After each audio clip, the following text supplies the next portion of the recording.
Hello guys, welcome back for another free time vlog. This is a travel vlog guys. So, inaya kami ng kapatid kong bunso na mag-beach, which is ang beach na napuntahan namin is sa Morong Bataan, napakalayo. So, ang name ng beach is kalimutan ko na, Brasol yata, Brisol or Brizo. Basta makita nyo mamaya, Brizo yata yung name niya. So, Brizo Hotel and Restaurant. Ay, hindi, Hotel and Resort. So, ayun. Napakalayo, mahaba yung video, puro travel lang guys. So, from Pampanga, San Fernando, nag-travel kami papunta ng Bataan. So, dalawa yung daan talaga dyan. Ang pinaka-dating daan, or let's call it, pangit pakinggan ng dating daan. So, sabihin natin, Old Road, which is yung sa San Fernando intersection going to Olongapo. Kumbaga, Olongapo Gapan Road. So, yun yung daan na dinaanan namin. Yung ibang nakakasama namin, yung isang isang pickup at saka isang maliit na bus, minibus. Ang daan na tinahak nila, ang daan na dinaanan nila is from San Fernando going to Angeles, and then Mabalacat, and then going to SC Tex. Ayan, so inuubo ako. Ewan ko kung maririnig yung mga ubo-ubo ko. Magpasensyahan nyo na lang. So yun, ang pinagkaiba nun, kung susukatin mo yung distance ng travel from San Fernando, from our home, going to the place, to the, ano ba tawag, ibang word sa place? Going to the venue, social venue. So, dun sa pag, yung difference ng distance from San Fernando going to the venue, mas mahaba yung kilometers ng ruta ng Mabalacat or SC Tex kesa sa Olongapo Gapan Road. Pero, ang problema naman kasi sa Olongapo Gapan Road, marami kang kasabay at marami ring intersection. Ngayon, marami ng intersection, dati konti lang. Yan, so mas mahaba yung kilometers ng route papuntang SC Tex kesa sa Olongapo Gapan Road. Bukod sa mga sinabi kong reason kung bakit mas matagal yun sa amin kesa dun sa ruta ng mga kapatid ko. Hello guys! Welcome back for another free time vlog. So for today's video, nandito tayo sa may beach resort dito sa may Morong Bataan. Ipapakita ko sa inyo yung pangalan ng resort pero hindi ngayon. Sa ngayon, ang gagawin muna natin is mag-room tour muna tayo. Actually, ituturo ko kayo sa lahat ng mga lugar dito. Hindi naman ganun kadami. Papakita ko lang yung resort physically. So, dito muna tayo sa room kasi tamad na ako. Ayaw ko lumabas sa room. At naisipan ko namang mag-tour na lang ng room mismo. Okay? So, yeah. Dito kami sa P4, room P4. And then, pagpasok nyo, ayan. So, makikita nyo dyan, ito, meron tayong rules na nakapaskil dito. And then, ang kakaiba dito guys, yung light nila, yon. Yan, yung light na yan. De-remote siya. So, ayun o. Galing na guys. Ayan, so meron siyang window dito. Okay. Nandito yung phone ni Prince. Ewan ko. Ayan, tingnan mo doon, di ko alam. Alam mo ba yung phone niya? Tubig ko lang. Sige.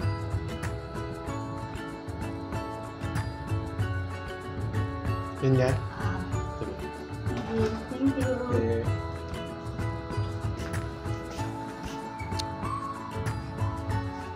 Ayan, so ito yung window. Kabukas yata itong window na to. Ayan, so may aircon din siya. Yun, nandun yung aircon niya. Ang masama dyan yung tulo ng aircon guys nasa baba. So medyo basa dun sa room dun sa baba. Ayan, so ito yung room namin. Dalawang bed siya. I think queen size to.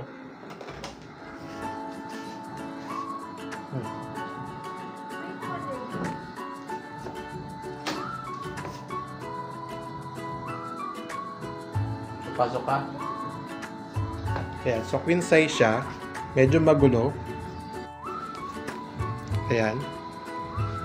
So, ayun yung gamit ko nun sa solo. Ayan yung pamangkin kong babae, si Yulin. Ayan. Tapos, merong extra bed na binigay. Foam. Ito. Yung mga gamit na yan sa pamangkin ko, sa anak ng mga pamangkin ko. Ay, sa anak ng mga kapatid ko. Ayan. So, ganyan na siya kaliit. Room lang siya, guys. Hindi siya actually unit na merong kitchen at saka ano. Meron din siya CR. Ayun, nandun. So, kasama yung TV. Pakita ko yung CR. Ayan. So, meron siyang CR. Meron din siya, ano tawag dyan? Water heater. May bidet. Ayun, nasa side. Ayan. So, meron sa lamin. Powder. Kesyo. May shower din.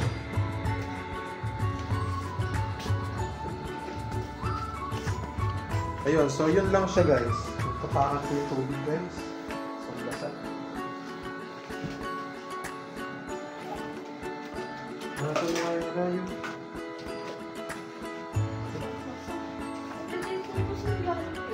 Sa airport niya.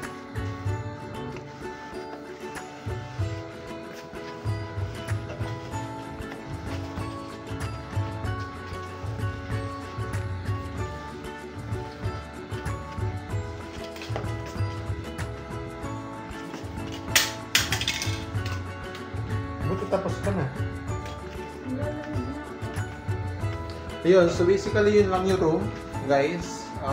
Hindi ko alam kung tutor ko pa kayo sa labas. Tinatamad ako, bahala na.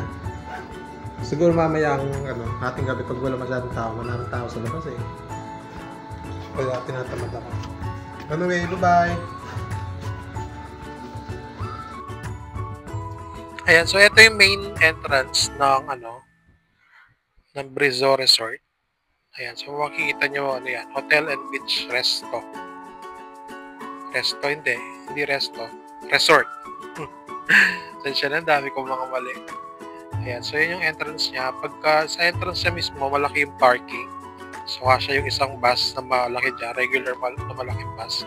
Pero nga nakapark na bus dyan eh. Tapos, hindi naman unfortunate, pero may mga nakasabay kami dyan. Nagtataka ko, puro Kapampangan. So, ewan ko ba't nagkagano. Puro Kapampangan yung mga nag-arkila dyan. Kami, siguro kami, apat ba? O 1, 2, 3, 4, 5, 6 rooms siguro. I'm not sure. Yung inarkila. Nag-share kami dyan, guys. Ang share namin ng kapatid ko, ng pangalawang kapatid, tig 1K yata. Tapos, nagpaluto din ako sa mama ko ng ay, hindi ako nagpaluto. Sabi ko magluto lang sila. Ewan ko sino nagpasinta magluto, basta nagbigay lang ako ng pambili. Ayan. So, ayun nga. Ano ba sinasabi ko kanina?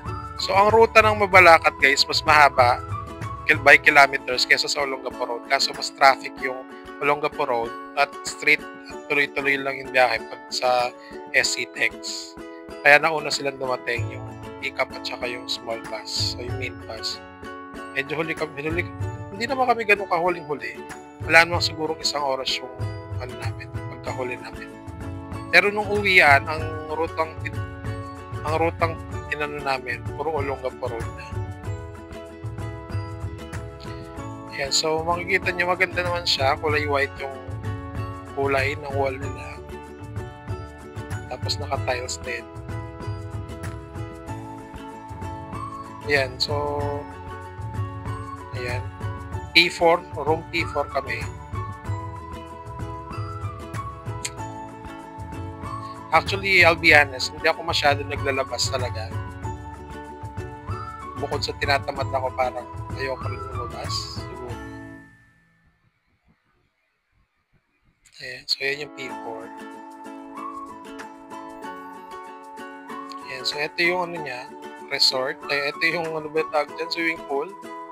Bukod sa swimming pool, sa harap niya, nasa merong beach. Ayan, so front beach siya. beach. Tama ba yung pronunciation? Kaya kayo nang bahala mag-adjust. Yan, so hindi ako lumabas. Umaga na lumabas ako. Wala masyadong tao. Yan siya.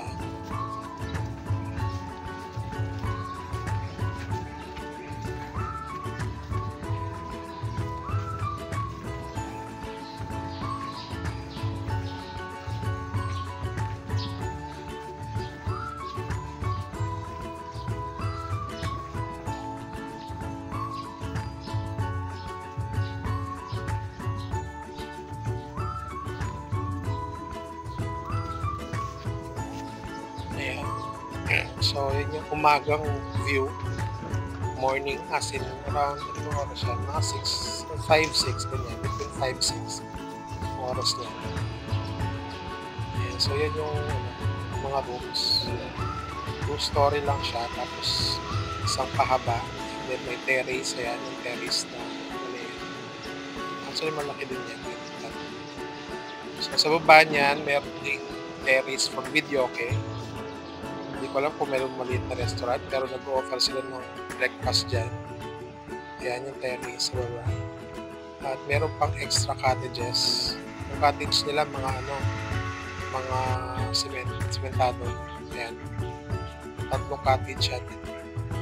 Tapos may small garden sa side. So, yung swimming pool nila is mababa and then papalalim. Yan, yung part na yan, malalim yan. Mga adult siya. Pero wala masyado. Hindi ko na kasi talaga nakita guys dahil hindi nga ako lumabas sa kwarto. So, ayan yung beach. Front beach.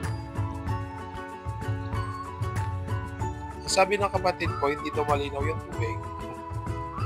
Yan.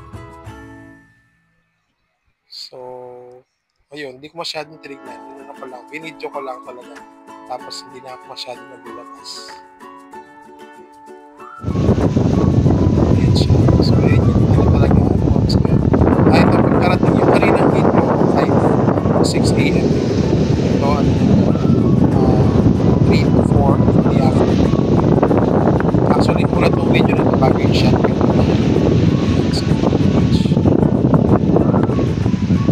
Private resort. Sabi nila private resort daw yan. Hello guys! So, second day na natin dito sa Morong. Ano ba? Ang pangalan ng resort na to? Brizol yata. Brizol? Ewan ko, nakalimutan ko na. Basta second day na natin, ang check-out natin is 12 noon. So, anong oras na? Ilang oras na lang? 9 o'clock na. So, merong free breakfast. Hindi na sana ako magbe-breakfast. Sinabi ko sa kapatid ko. Kaso, dinala pa nila dito. So, eto yung breakfast. Nandito lang ako sa room guys, hindi na ako lumabas. Hindi bagay sa akin yung labas. Anyway, ito yung breakfast. Yan, so hotdog ulit siya, tsaka egg with coffee. Ewan ko sa kapatid ko, dinala pa dito. Sabi ko, ayoko na. So, kainin na natin since nandito na rin. Sayang din naman kasi. Hindi pa kasi nila kinain, no? Dinala pa dito, no? So, naghihintay na lang ako para makauwi na. 12 noon ang check-out namin. Ang dami pa mong rice. Hindi naman ako nag-rice.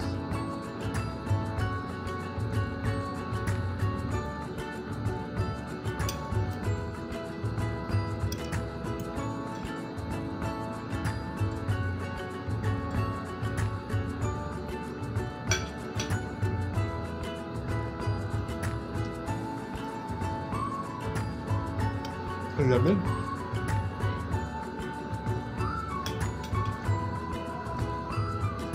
Naka-serve na daw kasi to, sabi ng kapatid ko, kaya meron din silang sarili nila. Ayaw naman nilang kainin to, kaya dinala daw nila dito. Nakikita pa ba ako?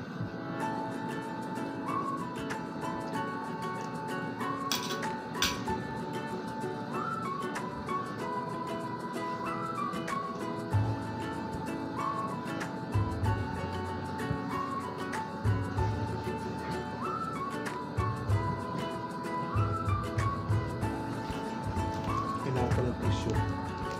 Taka hawakan ng ketchup yung ano.